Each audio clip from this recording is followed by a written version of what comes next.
Vocês estão preparados? Porque o que eu vou contar agora vai arrepiar até o último fio de cabelo. Imagine a cena. Malibu, Califórnia. Um lugar que a gente associa com luxo, praias, celebridades, sol.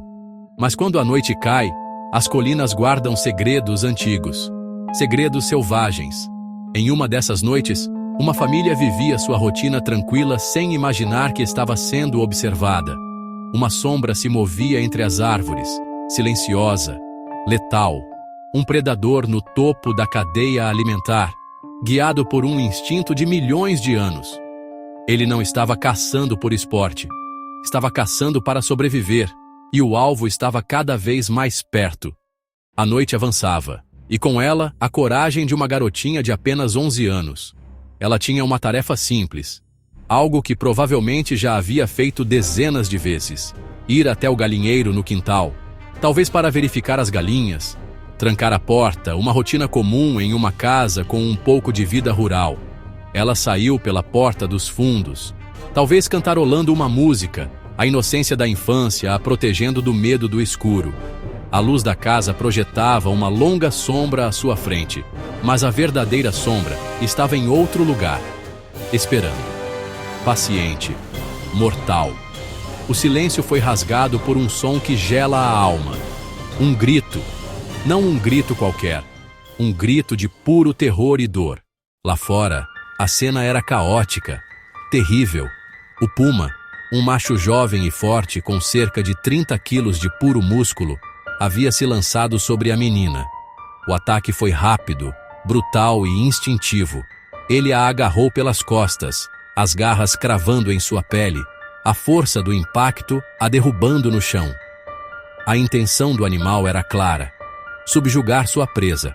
A garotinha, em choque e sentindo uma dor lancinante, lutava com a força que lhe restava. Seus gritos eram a sua única arma, um alarme desesperado para o mundo. O predador a arrastava pelo chão, em direção à escuridão. As garras do puma rasgaram suas costas, seu braço, sua perna. E então, a cavalaria chegou. Mas não era uma cavalaria com cavalos e espadas. Era um pai movido por um instinto tão poderoso quanto o do puma, o instinto de proteger sua cria. Ao ver a cena terrível, ele não hesitou, não congelou. Ele agiu. Correu em direção ao perigo, gritando, fazendo barulho, tentando a todo custo assustar o predador e fazê-lo soltar sua filha.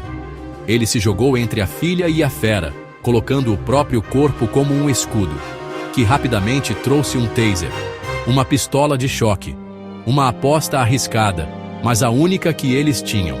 Mirou e disparou. Os dardos atingiram o puma. O choque percorreu o corpo do animal, uma sensação estranha, dolorosa e completamente desconhecida para ele. O efeito foi imediato. Surpreso e sentindo a dor, o puma finalmente soltou a menina. Ele recuou, confuso, olhando para aquelas criaturas que revidavam de uma forma que ele nunca havia experimentado.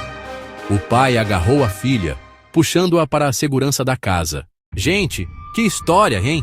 Que tensão! Se você está com o coração na mão como eu, se essa história te pegou, faz o seguinte: para um segundinho e senta o dedo no like. É muito importante pra gente. E se você não faz parte da nossa família ainda, se inscreve agora no canal para não perder nenhuma história como essa. Ativa o sininho, porque aqui a gente vai fundo. A menina estava segura dentro de casa, recebendo os primeiros socorros, mas lá fora, a ameaça continuava à solta. O puma estava ferido, assustado e possivelmente ainda mais perigoso. A família ligou para o 911. A caçada oficial estava prestes a começar. As autoridades de vida selvagem da Califórnia, os California Department of Fish and Wildlife Wardens, foram acionadas imediatamente. Esses homens e mulheres são especialistas. Eles entendem o comportamento desses animais e sabem os riscos. Um puma que ataca um ser humano, especialmente uma criança, e não demonstra medo, representa um perigo público iminente. A ordem era clara: localizar o animal. A noite se tornou um campo de busca. Viaturas, lanternas potentes e equipes especializadas começaram a vasculhar as colinas escuras de Malibu, um labirinto de vegetação densa e terreno acidentado. A busca não era fácil. Um puma é um mestre da camuflagem. A busca se estendeu pela noite. A equipe de guardas florestais, altamente treinada, seguiu as pistas com uma determinação inabalável. Foi então que, usando a tecnologia a seu favor, eles conseguiram uma pista crucial. O puma estava usando uma coleira de rastreamento por GPS. Ele fazia parte de um estudo sobre a vida selvagem na região, um monitoramento para entender como esses grandes felinos sobrevivem em um ambiente tão próximo dos humanos. Uma ironia do destino. A mesma tecnologia usada para estudá-lo seria usada para localizá-lo. Com as coordenadas do GPS, a equipe se aproximou. O sinal os levou para uma área de mata densa, não muito longe da casa onde o ataque ocorreu. O animal estava escondido, provavelmente tentando se recuperar do confronto. Os guardas avançaram com cautela máxima. Mesmo ferido e rastreado, um puma encurralado é um dos animais mais perigosos que existem. E então, eles o viram.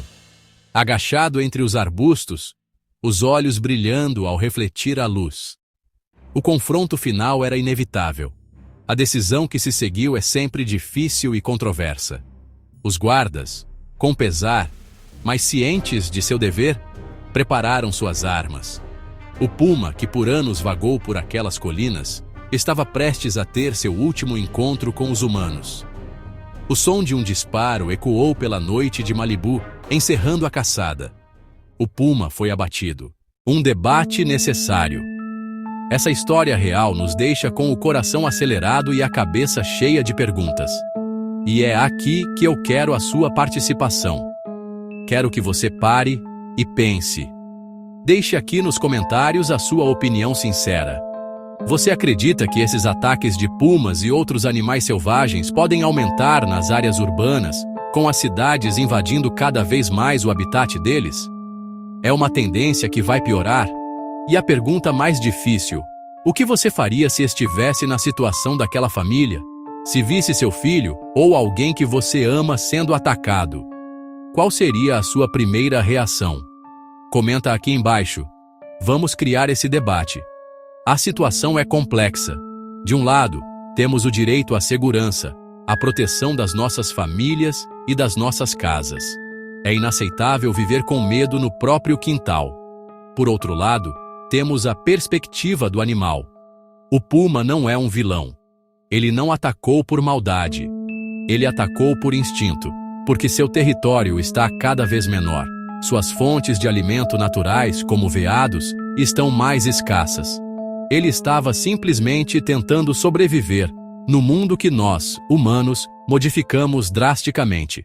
Criar um conteúdo como este, ir a fundo em histórias reais, trazer todos os detalhes e promover debates importantes exige tempo, pesquisa e muita dedicação de toda a nossa equipe.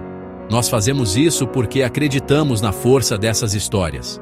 Se você também acredita no nosso trabalho, se você quer que a gente continue trazendo mais casos, mais análises e mais conteúdo de qualidade, considere apoiar o nosso canal. O seu apoio faz toda a diferença do mundo e nos permite ir cada vez mais longe. Ao final de uma história tão intensa como essa, fica a reflexão. O caso de Malibu não é um evento isolado. É um retrato de uma realidade cada vez mais comum em várias partes do mundo. A expansão das cidades, o desmatamento, as mudanças climáticas, tudo isso empurra a vida selvagem para mais perto de nós. E o que antes era um encontro raro, uma visão espetacular de um animal em seu habitat, hoje pode se tornar um conflito perigoso no nosso quintal. Isso nos força a fazer uma pergunta fundamental: como vamos lidar com isso no futuro? A prevenção é, sem dúvida, a ferramenta mais importante que temos. Isso começa com a educação. No fim das contas, o futuro da convivência entre humanos e animais selvagens depende de nós. A escolha é nossa.